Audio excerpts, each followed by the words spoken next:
again, Guyana, and welcome to your weekly edition of Facing the Nation. I am Malika Ramsey. As always, thank you so very much for joining us today. Well, I know most of you are already beginning to go into that party celebratory mood because we're coming closer to Mashramani again. As I did say last week, we're also going to have Valentine's Day before that, for those of you who actually observe Valentine's Day. I trust that whatever you're doing, however, though, it is finding you in very good and safe and alert and very aware spirits. It is my pleasure to be back with you again this week for another program of Facing the Nation. Today we're going to be doing two things as usual. I know last week and the week before that, when we spoke with Mr. Vincent Alexander, we had 1 hour stretch. But this week we are going to go back to the two halves because we have two major areas, I should say, two major sectors to deal with. First off, we're going to be talking about Region 4 in terms of works, projects, achievements, and so on. And we have a very lovely young lady here to talk about that. But before I introduce her, I must also let you know that coming up in the second half, we're expected to deal with a sometimes very controversial issue. The Vice Chancellor for the University of Guyana, Professor Ivelaw Griffith, is expected to be here, and one of the things we're definitely going to be asking him to examine and to talk about right here on Facing the Nation is the fact that the administrative fees for the University of Guyana would have been recently hiked again, and students are up in arms about this. So we're going to try to get some information from him. He's going to talk about Career Day and all of the other things planned for this year for the University of Guyana. But enough of that for now. Let's get to what's happening right now in the first half of our program. And on that note, I introduce to you the APNU+AFC Regional Chairperson for Region 4. The first time to this program. I know that it's not going to be her last time because we're going to keep calling her phone to invite her back. For the first time to the program, Ms. Genevieve Allen. Welcome to Facing the Nation, ma'am.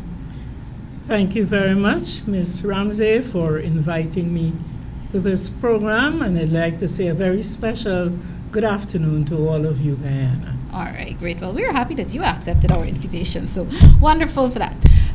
Viewers, what we're going to be doing is talking about Region 4, what is happening in terms of what the region would have accomplished, budgetary allocations and so on, and you know, I'm happy that I have the expert to talk about that. But Chairperson Allen, the first thing I would want you to address, because strange enough, viewers, even though especially those of you who live in Georgetown, specifically Georgetown, Region 4, I should say, we've gotten it into our heads that Region 4 is Georgetown and the very close communities to Georgetown. I know I have grown up with that, but you know, experience teaches you and tells you that that's not what Region 4 is. Before we even talk about accomplishments, plans, and so on for Region 4 this year, what are the Region 4 boundaries, Chairperson Allen?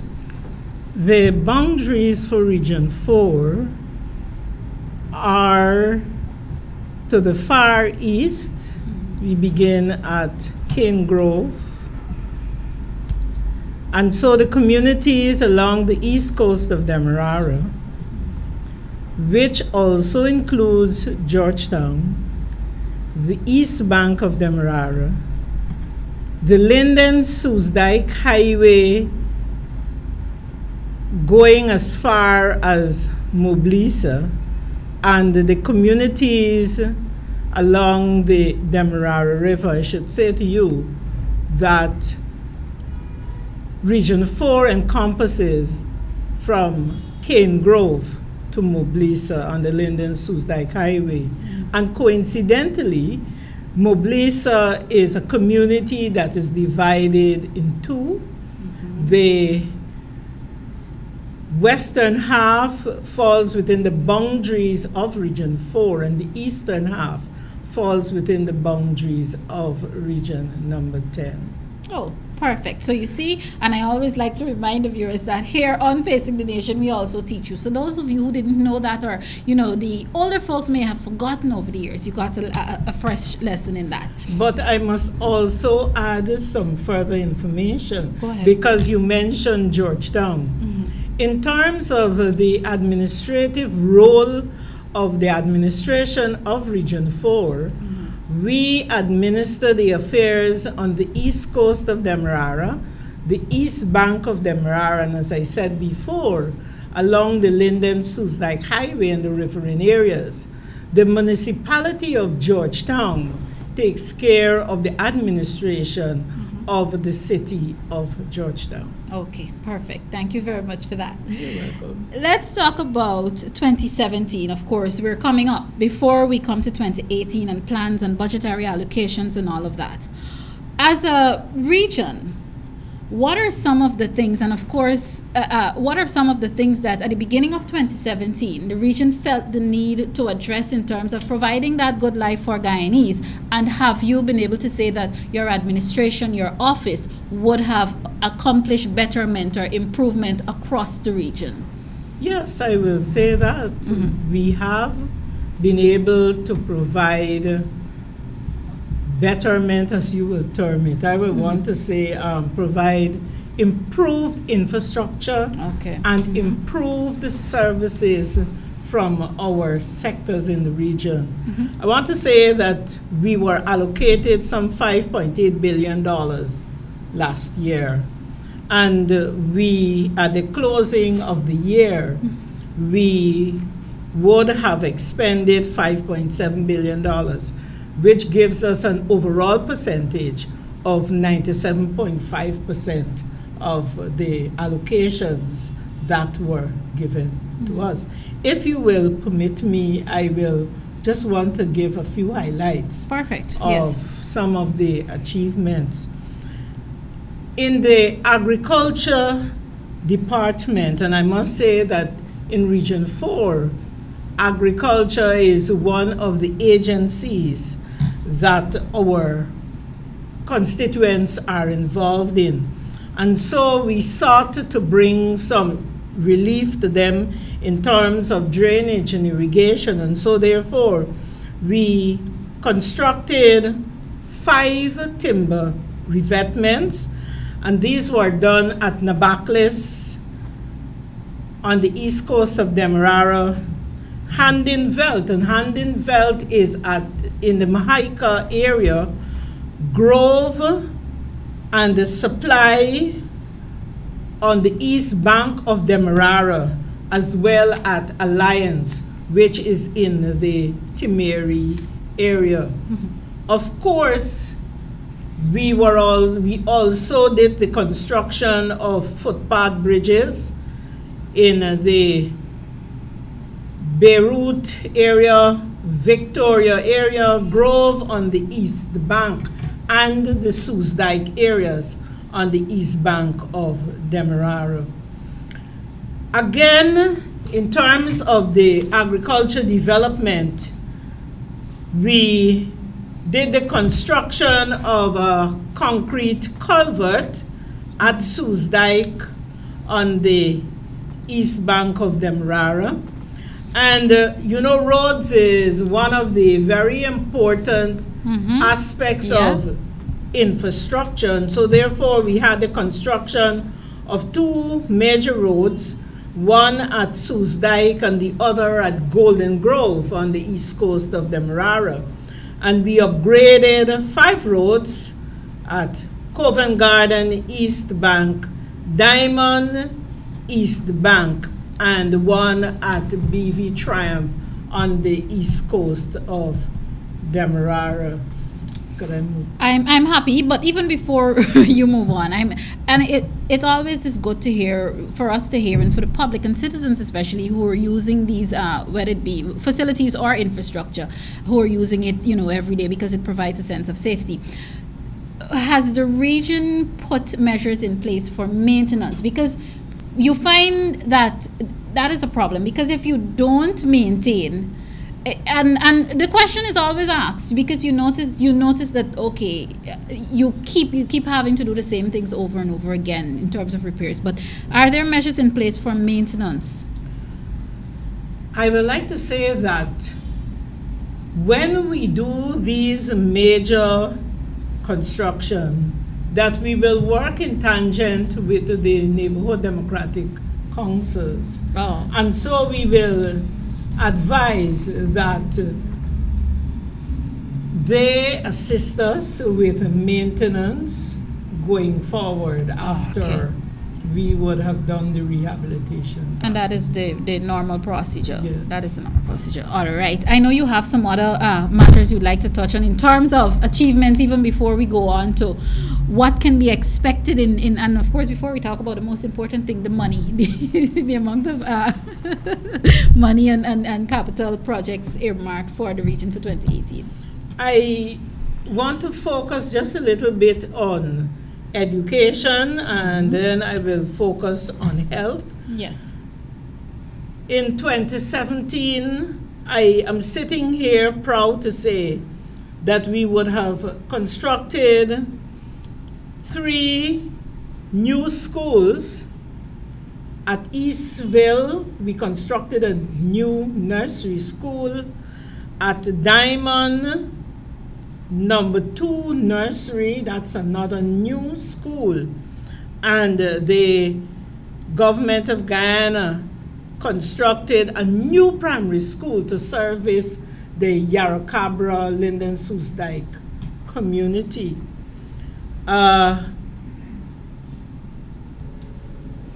Handenveld, this is the Mahaica area.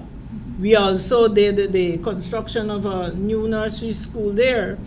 And we added a new wing, a brand new wing. Those of you who are traveling on the east bank of Demerara, you will see that there's the addition of a new wing at the Peters Hall Primary School just before you get to the Demerara Harbor Bridge. We have also constructed a new building at Golden Grove Secondary School. All right. I want to interject here in talking about the construction and the building. Guyana has gone on a green initiative path. And of course, this is even before you continue. Are you in a position to, because while all of this construction is happening, and yes, it is positive, it's for the benefit, but of course there's a push and a pull. Have you been able, would the administration have been able in 2017 to plug green initiative projects and so on somewhere in all of that construction of new bridges and schools and so forth?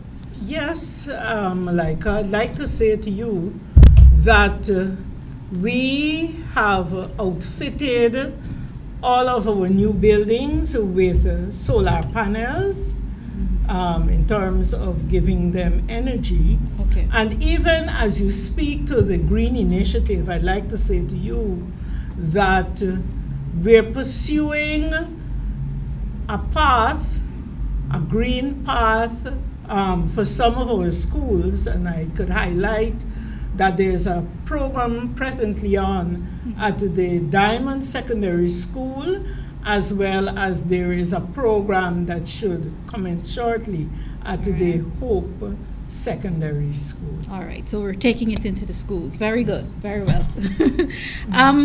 I know there are much more that you've achieved in 2017, but I know we have to get to 2018.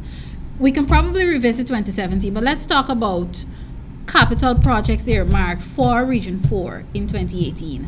All right. In 2018, we have a number of capital projects. And you realize from my information so far that we've earmarked projects both on the East Coast as well as the East Bank of Demerara.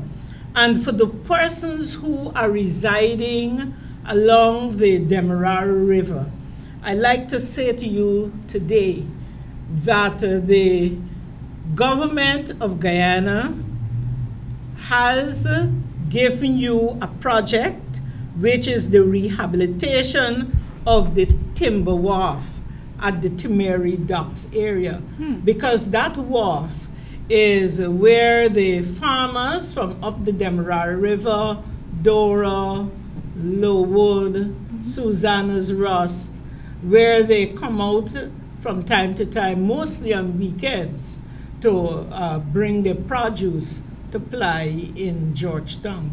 And so they met with us during last year, and they complained about the state of that facility. And we made a recommendation, and I'm happy and I'm thankful that the wharf is among the projects, the capital projects, for construction in 2018. Can you say what and I like to highlight these things too, because as citizens sometimes when we believe that things are not moving fast enough, we like to complain. Enough is not being done by whether it be a regional administration or a government in general administration. Are you in a position to say what would have been the length of time that the wharf would have been in that deplorable state before the admin? I see huge eyes here from Chairperson Allen. Before your administration would have stepped in to repair? I would say probably maybe over 30 years. Yes. Okay, viewers, to you I know sometimes this sounds petty, but it's not. The idea is to show you that, you know, there are moves being made and improvement. Let's talk about more of those projects. Okay. I'd like to say in terms of roads and bridges, there's going to be the construction of a concrete culvert at Victoria Road, Pleasance. And I know that the people from Pleasance are going to be happy to hear this. And there's going to be the rehabilitation of one of the major bridges in the Ansgrove area. And the community at Enmore to the north, they are also going to have the construction of a concrete bridge. In terms of roads, we are going to be upgrading roads in Triumph, at Lima Dam, Jonestown, at First Cross Street, Factory Road, Paradise, at the Diamond Housing Scheme. We're upgrading the main street in Ansgrove, at Sortimer Road, Soosdyke and Hassan Street, Herstelling on the east bank of Demerara.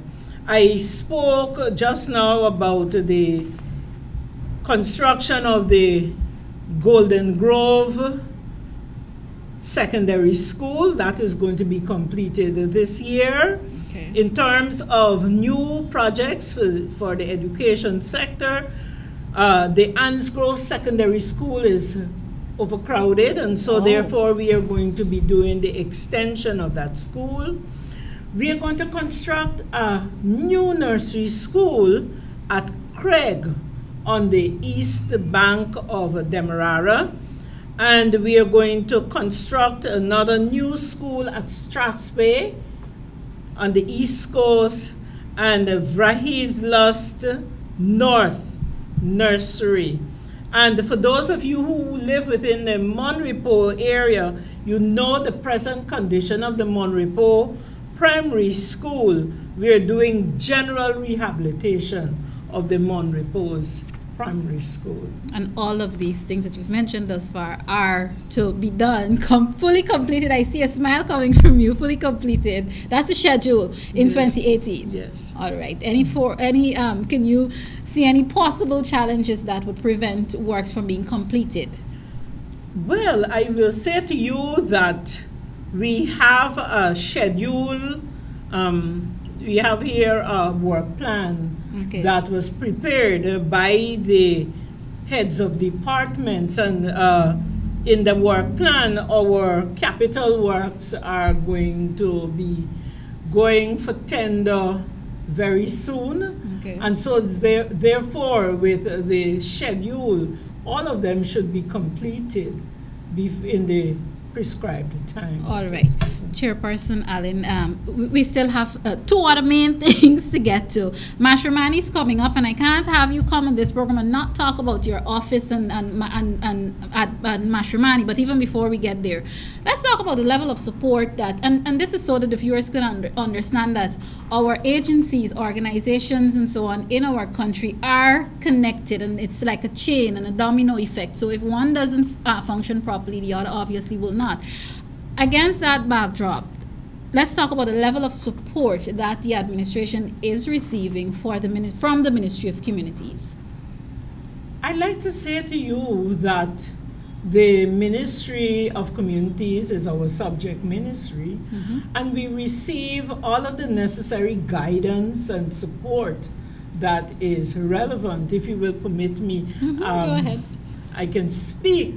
I like the constituents of Region 4, and I want to refer to it by the name. We're so accustomed and attached to a number.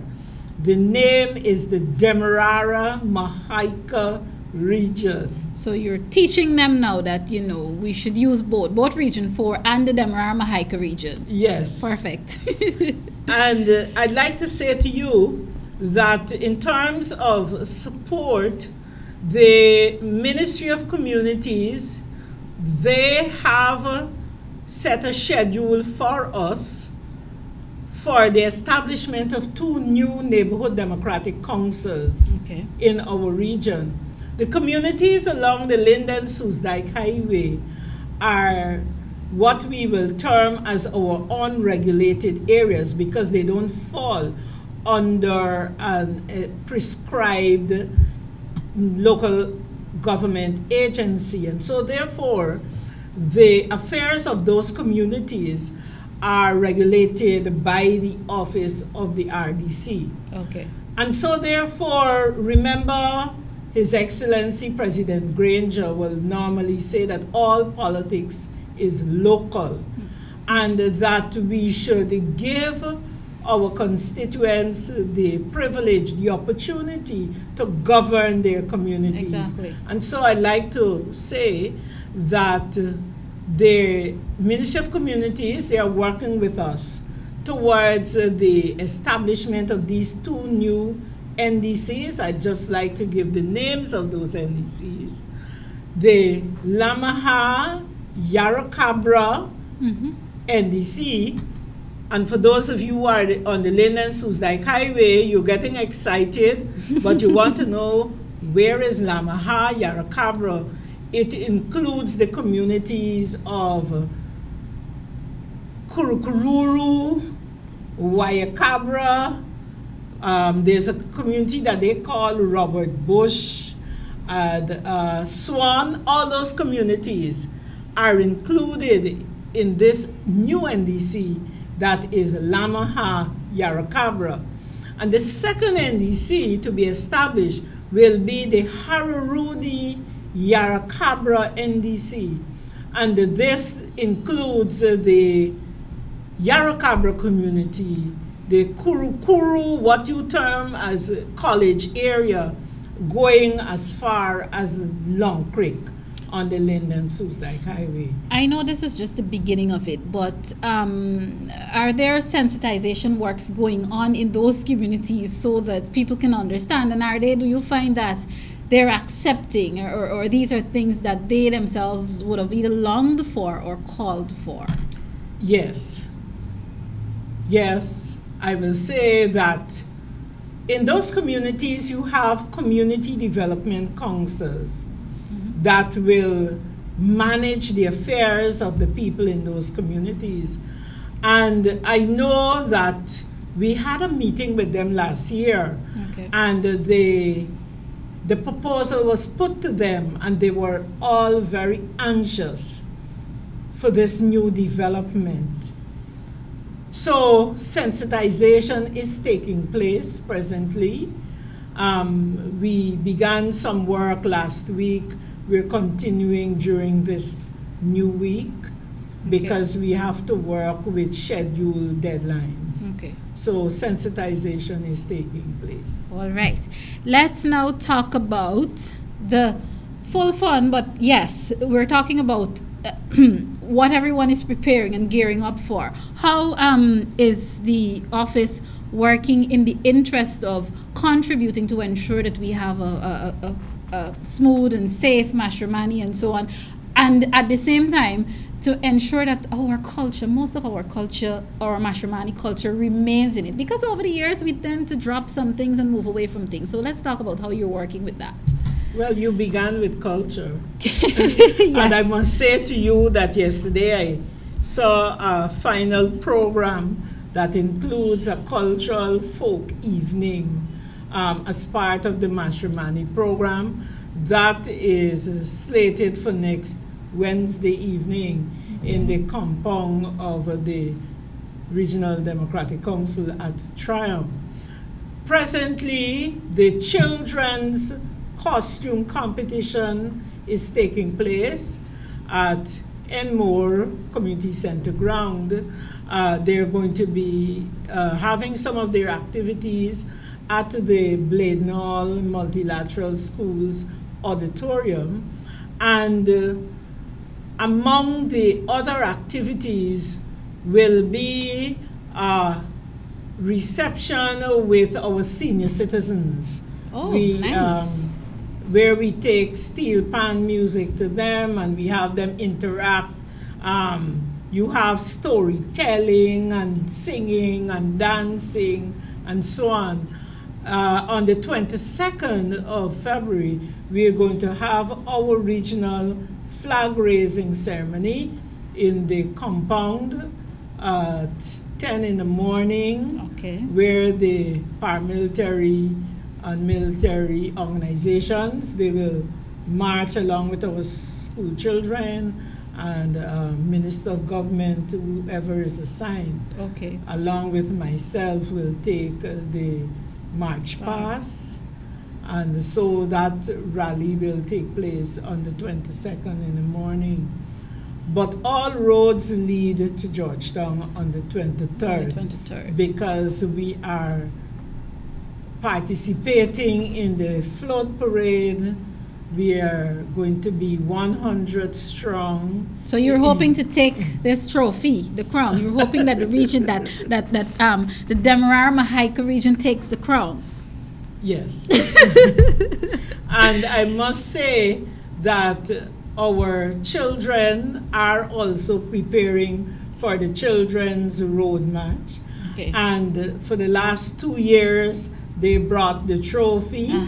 And so I know that they are preparing to take it once again. What do they say? Third time's a charm? So, well, I wish them all the best on that. We're almost at the end of our conversation, Madam Chairperson. But again, because there are a lot of issues that are happening, and and this is the first time you're coming on this program, I'd like to give you an opportunity to talk about anything else that I may have missed that you'd like the public, especially the citizens of the Demerara-Mahaica region, to take away from our conversation today. I'd like to say that between the 24th to the 26th of November last year, we held our first inaugural regional trade fair. Yes. The race. Yes. And it was a success. It was held at the Luzignan Community Center ground, where we saw approximately 100 participants participating and taking up booths and putting all of their products on display. If I can interject here, do you find that activity sort of managed to break down some barriers? Because the fact is, sometimes we don't like to talk about it, but we have issues where there's segregation when it comes to in some communities, when it comes to various ethnicities. Do you find that activity would have broken down some of the barriers that are still there? I will say that. Okay. Because you had a wide cross-section of participants, as well as persons coming to view the exhibition. Okay. One of the major achievements